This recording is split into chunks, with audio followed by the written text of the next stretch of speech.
Okay, lesson 100. This is awesome. All right, you guys have made it to lesson 100.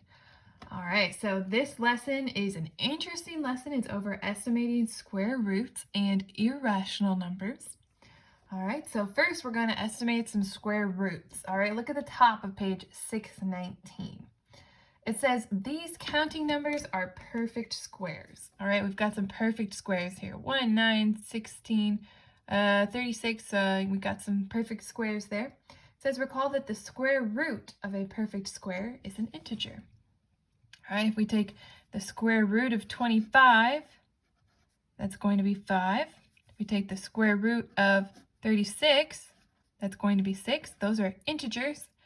Integers are all of the counting numbers and their opposites, so 5, -5, 6, -6, 7, -7, so on and so forth. All right, looking up, moving ahead in your reading, it says the square root of a number that is between two perfect squares is not an integer, but can be estimated. So they ask you, what is the square root of 29? Since 29 is between the perfect squares 25 and 36, we may conclude that the square root of 29 is between the square root of 25 and 36. So we can assume that the answer is going to be between 5 and 6. Okay, so we can't figure out the number exactly, but if we wanted to graph it on a number line, we could do 4, 5, 6, 7, okay? Now, it's probably going to be a little less than halfway because it's a little closer to 25. So we could graph it, and we would know we were pretty close, okay? So they're going to ask you questions like example 1. Between which two consecutive whole numbers is the square root of 200? All right, well, let's think about this for a second. Think of a square root that is near 200. All right, let's see here. Well, what would be the square root of 144? 12. So 144 is near 200. However, it's less than that. So what about 13? What's the perfect square of 13? Well, 13 squared, that's 169. That's still less than 200. What about 14? What about 14 squared? All right, most people don't know off the top of their head 14 squared. Let's figure out what that is. 4 times 4, that would be 16. 4 times 1 would be 4 plus 1 would be 5. 0, 1 times 4 is 4. 1 times 1 is 1. We get 196. That's pretty close. All right, now let's just double check and do 15 times 15. 15 times 15, that would be 25. 5 times 1 would be 5 plus 2 would be 7. 1 times 5 is 5. 1 times 1 is 1. 5, 12, 225. Okay, so 200, that's between 196 and 225. So between which two consecutive whole numbers is the square root of 200? It's going to be between 14 and 15. Because 14 squared is 196 and 15 squared is 225. So our answer would be between which two consecutive numbers is the square root of 200? Between 14 and 15. These are whole numbers. They are consecutive, 14, 15, and the square root of 200 would be between them. So this would be the answer to that question. All right, now the second part of the lesson is over irrational numbers. So you'll notice we have our square root of 29, which we were talking about earlier. Now look in your book. It says at the beginning of this lesson, we found that the square root of 29 is between 5 and 6. We can refine our estimate by finding a decimal or fraction that is closer to the square root of 29. We try 5.4. Okay, so they're trying to get a little bit closer than just between 5 and 6. So they try 5.4. So let's square this. 4 times 4 would be 16. 4 times 5 would be 20, 21. 4 times 5, 20. 5 times 5 is 25, plus 2 is 27. Okay, so we're still we're close to 29, but we're not there yet. We're a little bit over. We have 29 1600, so we're not at an even 29. What if we do 5.3, because 5.4 was a little too big. We had a little extra. Well, 3 times 3 is 9, and then 15. 5 times 3 is 15. 5 times 5 is 25, plus 1 is 26. So 9, 10, 8. Oh, now we're too little. Now we have 28.09. So it's got to be between 5.4 and 5.3. All right. So we could use a calculator to try to get an exact answer. So let's do the square root of 29 on the calculator and see what we get. Okay, so 29 square root of that. All right, the calculator gives us this long decimal. All right, I'm going to write this down. 5.3851648. All right, so we've got our answer, but let's say we wanted to double check, just to make sure our calculator is doing what it's supposed to be doing. So this times this should get us 29, right? All right, well, 8 times 8, that's going to be 64. Oh, all right, so right away you can see a problem. If this was going to get us an even 29, that should have been a 0, right? Because we're going to have a 0 down here. So we already have a 4 at the end of this number. So we know that we're at least going to have 29 point something, something, something, 4, and that's not an even 29. So that's an issue. All right, now if you look in your book, in the middle where it says actually, it says actually the square root of 29 is a number that cannot be exactly expressed as a decimal or a fraction, and therefore is not a rational number. Rather, the square root of 29 is an irrational number, a number that cannot be expressed as a ratio of 2 integers. Nevertheless, the square root of 29 is a number that can express lengths. It says, for instance, if the legs of this right triangle are exactly 2 centimeters and 5 centimeters, let's just draw ourselves a little right triangle, and we've got 2 and 5, and we're looking for C, we can use the Pythagorean theorem to find out what C is. Well, we would do 2 squared plus 5 squared, and that would get us C squared. All right, so 4 plus 25, that's going to get us 20, well, that would get us C squared. So then we do the radical. So we have the square root of 29. All right, so we can use this to express length, but you can't state the square root of 29 as a fraction. You can't state it as a decimal. You can't nail it down, so we call it an irrational number. The bottom of your book says, other examples of irrational numbers include pi, the circumference of a circle with a diameter of 1. Pi, 3.14, that's how we know it, but it actually goes on and on and on for infinity. 3.14, blah, blah, blah, blah, blah, blah, blah, blah, on and on and on and on. Okay, so we like to use 3.14, and that's an easy, short version of pi, but that's not the true form. Pi is an irrational number. It can't be stated exactly as a decimal or a fraction. Even though we sometimes use the fraction 22/7, again, that's just, we're kind of rounding it off. All right, and it also says the square root of 2 and the square roots of counting numbers that are not perfect squares. The rational numbers together with the rational numbers make up the set of real numbers. Okay, so when we were looking at our perfect squares earlier, the square roots of the numbers in between here, those are irrational numbers. So the square root of 2 and 3, the square root of 5, 6, 7, 8, the square root of 10, 11, 12, 13, 14, and so on and so forth. Those square roots are irrational numbers. All right, so let's look at example 2. And just remember, the rational numbers and the irrational numbers all together, those are called the real numbers. And we can still graph these, which is what we're doing here. Example 2, sketch a number line and show the approximate location of the points representing the following real numbers. Then describe each number as rational or irrational. So they give us pi, the square root of 2, 2.3 with a bar over the repetend, and -1/2.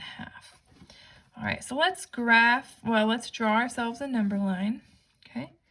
And we're going to have -1, 0, 1, 2, 3, and 4. Okay? All right, so pi. All right, well, we know pi is about 3.14. So we can graph it a little bit after 3, and we know we've got it pretty close. All right, what about the square root of 2? Okay, well, the square root of 4 is 2. The square root of 1 is 1. So it's going to be somewhere between there, and it's going to be closer to 1. So we can, we can put it about right here. Wasn't looking there. And that's going to be about the square root of 2. All right, now 2 3/10 with the bar over the repetant. We can graph that between 2 and 3. And we don't have 2.5, so we know it's less than half. So we can graph it down here. And then -1/2. Okay, well, we know that's going to be between 0 and -1. So right in the middle there. Okay, now, which ones are rational and which ones are irrational? Rational. Irrational. Okay, well, we know that -1/2, that's rational. That's clearly stated as a fraction. 2.3 with a bar over the repetant, that's also rational, right? Because you could write that as a fraction. You guys know that 0.3 with a bar over the repetant is equivalent to the fraction 1/3. So even though it looks kind of like it should be irrational because it's repeating, it can be stated as a ratio. So that one's rational. And then we know that pi is irrational, and then the square root of 2 is irrational because that falls between some perfect squares. All right, let's go ahead and look at the practice problems. All right, it says each square root below is between which two consecutive whole numbers? All right, the square root of 7, that would be between which two consecutive whole numbers? All right, well, we know that 2 squared is 4 and 3 squared is 9. So the square root of 7's got to be between those two. It's between 4 and 9. So it's going to be between 2 and 3. All right, go ahead and pause the video. Do 70 and the square root of 70 and the square root of 700 on your own real quick, and then press play. All right, I'm assuming that you've gone ahead and done these. For the square root of 70, that's going to be between 8 and 9, and 700, 26 and 27.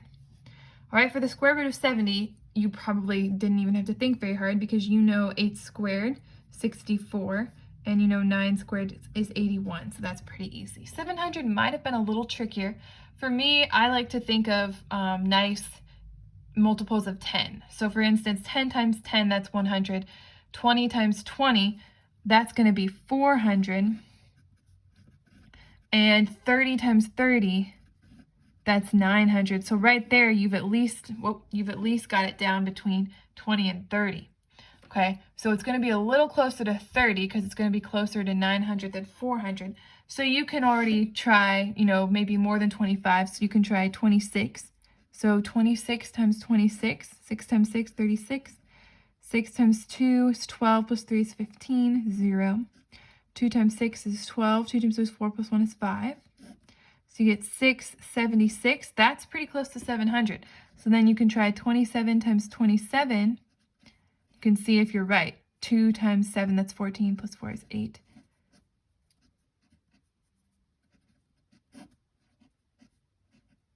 $729. Okay, so that's how you're going to get the 26, 27. Okay, for letter D, find x. All right, use your Pythagorean theorem. A squared, this is a right triangle, so a squared plus b squared equals c squared. All right, so we've got 1 squared plus 1 squared equals c squared. 1 squared plus 1 squared is 1. So we have 1 plus 1, that's going to be 2. So we have 2 is equal to c squared. Do a radical on both sides. So c is equal to the square root of 2. And that's how we're going to leave our answer, because that can't be stated as a fraction or as a decimal. So you're going to write your answer as the square root of 2. All right, for E, we're going to do the same thing, use our Pythagorean theorem. Okay, so we've got 1 squared plus b squared equals 2 squared. We don't know what b is, that's our y. Okay, so 1 squared is 1. 2 squared is 4.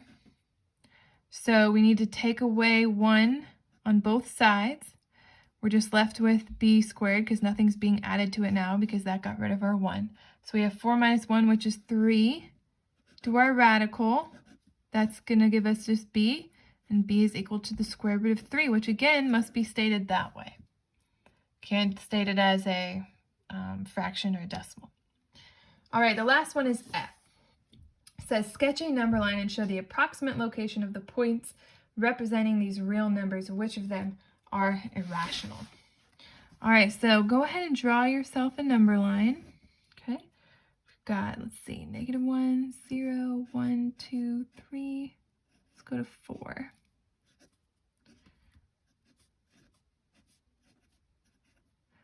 All right, so we've got the square root of 3. Well, let's see here. The square root of 3.